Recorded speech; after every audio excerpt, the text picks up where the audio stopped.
गणपती बाप्पांच्या निरोपाची वेळ जवळ येऊन ठेपली आहे. निरोप द्यायचं म्हटलं की मन थोडंसं उदास होतं खरं. पण पुढच्या वर्षी लवकर या असं म्हणत गणपती बाप्पांना आनंदाने निरोप द्यायचा असतो. नमस्कार, मी संघमित्रा. संघमित्राज रेसिपीमध्ये तुम्हा सगळ्यांचं खूप मनापासून स्वागत. आज मी गणपती विसर्जनानिमित्त प्रसादाची थाळी बनवली आहे.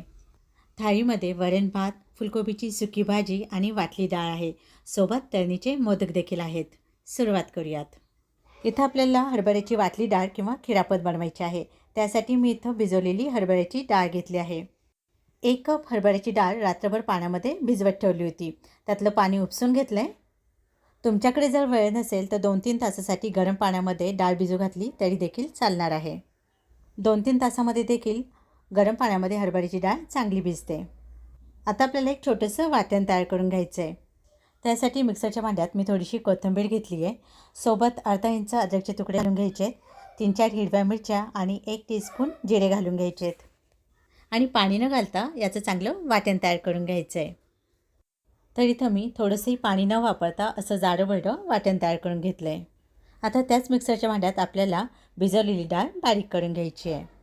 बिलकुल पाण्याचा वापर न करता डाळ आपल्याला मिक्सरमध्ये बारीक करून घ्यायची आहे. डाळ एकदम बारीक देखील करायची नाही आहे, तर थोडीशी जाडी-भरडीच ठेवायची आहे. ह्या पद्धतीनं अशी मिक्सरमध्ये फिरवताना डाळ थोडीशी जाडी-भरडीच ठेवायची. एखाद दुसरा डाळीचा दाणा अख्खा राहिला तरी देखील चालेल. पाण्याचा वापर बिलकुल करायचा नाही आहे. फोडणीसाठी गॅसवर मी कढई ठेवून घेतली आहे.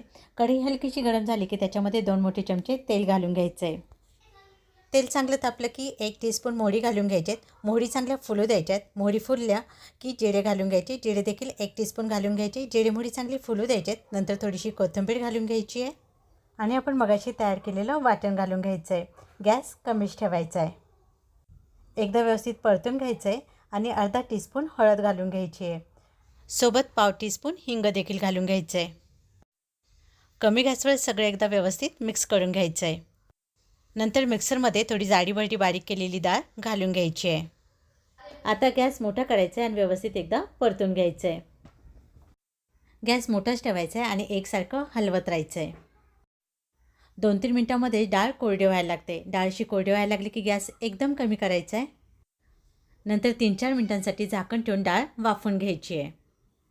म्हणजे डाळ कोरडी जरी असली तरी त्याच्यामध्ये ओलावा राहतो आणि खाताना घशामध्ये फसत नाही. 3-4 मिनटं झाली आहेत. एकदा झाकण उघडून बघून घ्यायचं आहे.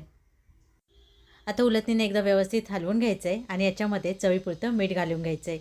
मीठ असं शेवटीच घालायचं म्हणजे मिठाचा अंदाजा व्यवस्थित येतो. परत एकदा व्यवस्थित हलवून मिक्स करून घ्यायचं आहे. शेवटी बारीक चिरलेली कोथिंबीर घालून घ्यायची आहे. इथं आपली वाटली डाळ किंवा खिरापत तयार आहे. वाटली डाळ आपली छान मोकळी सुटसुटीत झाली आहे तरी त्याच्यामध्ये एक ओलसरपणा आहे.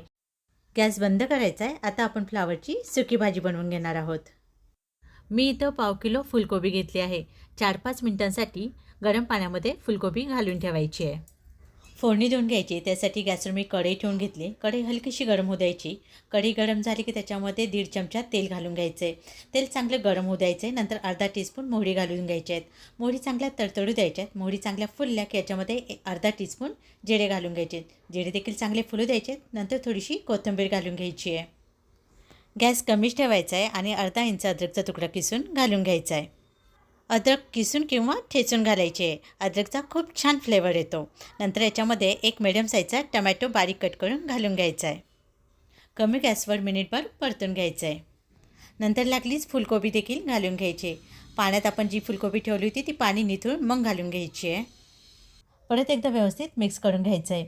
फुलकोबी आपण सुरुवातीलाच अशी टमॅटोबरोबर घातल्यामुळं फुलकोबी देखील टमॅटोबरोबर चांगली फ्राय होते.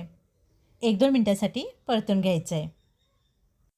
नंतर आपल्याला काही सुके मसाले घालून घ्यायचे आहेत. ज्याच्यामध्ये मी इथं अर्धा टीस्पून हळद घेतली आहे. 1 टीस्पून कांदा लसूण मसाला, अर्धा टीस्पून जिरे पावडर, 1 टीस्पून लाल तिखट घालून घ्यायचं आहे. नंतर हे सगळं व्यवस्थित मिक्स करून घ्यायचं आहे. नंतर चवीपुरतं मीठ घालून घ्यायचं आहे. नंतर परत एकदा व्यवस्थित मिक्स करून घ्यायचं आहे. मी ही भाजी सुकीच ठेवणार आहे, फक्त वाफवून घेणार आहे. पण जर तुम्हाला थोडीशी ग्रेव्ही हवी असेल तर याच्यामध्ये 2 टेबलस्पून शेंगदाण्याचा कूट घालून घ्यायचा आहे आणि गरजेनुसार पाणी घालून घ्यायचं आहे. पण मी इथे एकदम कमीत कमी मसाले वापरून फुलकोबीची सुकी भाजी बनवणार आहे. एकदम कमीत कमी मसाले वापरून देखील फुलकोबीची भाजी छान चविष्ट लागते. आता याच्यावर झाकण ठेवून 7-8 मिनटं वाफवून घ्यायचं आहे. गॅस कमीच ठेवायचा आहे. 7-8 मिनटं झाले, झाकण उघडून एकदा चेक करून घ्यायचं आहे. एकदा व्यवस्थित परतून घ्यायचं आहे. तुम्ही बघू शकताय फुलकोबी बिलकुल खाली लागलेली नाही आहे. शिजली की नाही एकदा चेक करून घ्यायचं आहे. तुम्ही बघू शकताय फुलकोबी एकदम परफेक्ट शिजली. खूप शिजलेली कोबी देखील चांगली लागत नाही. शेवटी बारीक चिरलेली कोथिंबीर घालायची आहे. एकदा व्यवस्थित परतून घ्यायचं आहे. गॅस बंद करायचा आहे. इथं आपली फुलकोबीची भाजी बनून तयार आहे. मी इथे एकदम खुसखुशीत असे गव्हाच्या पिठाचे तळणीचे मोदक तयार केले आहेत. मोदक बनून एकदम छान कुरकुरीत तयार झाले आहेत.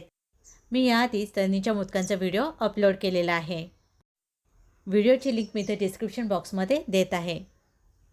मोदक छान क्रिस्पी बनून तयार होतात. एकदा आवाज ऐकवते, तेव्हा व्हिडिओ नक्की बघा.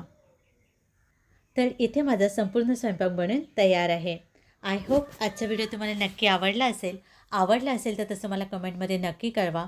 सोबत लाईक करा, शेअर करा आणि हो, सबस्क्राईब करायला विसरू नका. पुन्हा लवकरच भेटूयात एखाद्या छानशा रेसिपीसोबत. तोपर्यंत खूप खूप धन्यवाद.